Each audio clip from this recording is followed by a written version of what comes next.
Պատերազմի վտանգը կպահպանվի այնքան ժամանակ, քանի դեռ Երևանը չի հրաժարվել Ադրբեջանին ուղղված տարածքային պահանջներից։ Իլհամ Ալիևի այս հայտարարությունը հնչեց այսօր Բաքվում Ադրբեջանի դիվանագիտական ակադեմիայում կազմակերպված համաժողովի ընթացքում։ Until peace agreement is signed and Armenia puts down completely all territorial claims to Azerbaijan. Քանի դեռ խաղաղության պայմանագիրը չի ստորագրվել, քանի դեռ Հայաստանը չի հրաժարվել Ադրբեջանին ուղղված տարածքային պահանջներից, որոնք դեռևս առկա են այդ երկրի սահմանադրությունում, քանի դեռ Հայաստանը Ադրբեջանի հետ հարաբերությունների կարգավորմանն ուղղված անկեղծ պահվածք չի ցուցաբերել, զինված դիմակայության վտանգը մշտապես առկա է լինելու։ There always will be a threat of new military standoff. Բաքվում հավաքված ադրբեջանամետ փորձագետների հետ հանդիպման ժամանակ Ալիևը խաղաղության պայմանագրի ստորագրման մյուս նախապայմանը ԵԱՀԿ Մինսկի խմբի լուծարման պահանջը ևս հիշեց, պնդելով, թե այս հարցում պաշտոնական Երևանը դեռ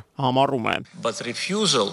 to sign a joint application. Ադրբեջանի հետ միասին Մինսկի խմբի լուծարման հարցով ԵԱՀԿ դիմելուց խուսափելը վկայում է, որ հայերը ժամանակ են ձգում, գուցե որոշակի փոփոխությունների եւ ավելի շահեկան միջազգային իրավիճակի սպասումներ ունեն։ Նրանք մեծ հույսեր ունեին, որ Միացյալ Նահանգների ընտրություններից հետո դեմոկրատները կշարունակեն կառավարել։ Գաղտնիք չէ, որ նախագահ Թրամփի հաղթանակը նրանց համար մեծ հիասթափություն եւ հուսախաբություն էր։ So for them the victory of President Trump was a big disappointment and frustration. Ադրբեջանի նախագահի այսօրվա ելույթի առանձնահատկություններից ևս մեկը Հայաստանի գործող իշխանություններին նրա տված որակումներն էին։ Ալիևի համոզմամբ գաղափարական առումով հայաստանյան իշխանությունների եւ ընդդիմության միջև մեծ տարբերություններ չկան։ There are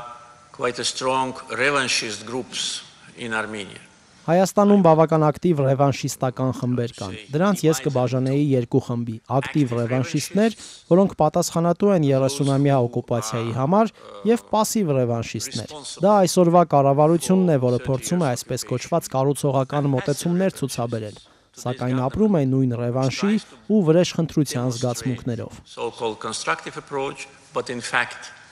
lives with the same feelings of revenge and revenge. Որպես ասվածի ապացույց Իլհամ Ալիևն այսօր հերթական անգամ խոսում էր Հայաստանի կողմից ձեռք բերվող սպառազինության մասին։ There is a large process of militarization of Armenia. Հայաստանի ռազմականացման մեծ գործընթաց կա։ Մահաբեր զենքերը, որ առաքում են Հայաստանի նոր բարեկամները, ոչ թե խաղաղության եւ կայունության, այլ ապագա լարվածության կհանգեցնեն։ Lead to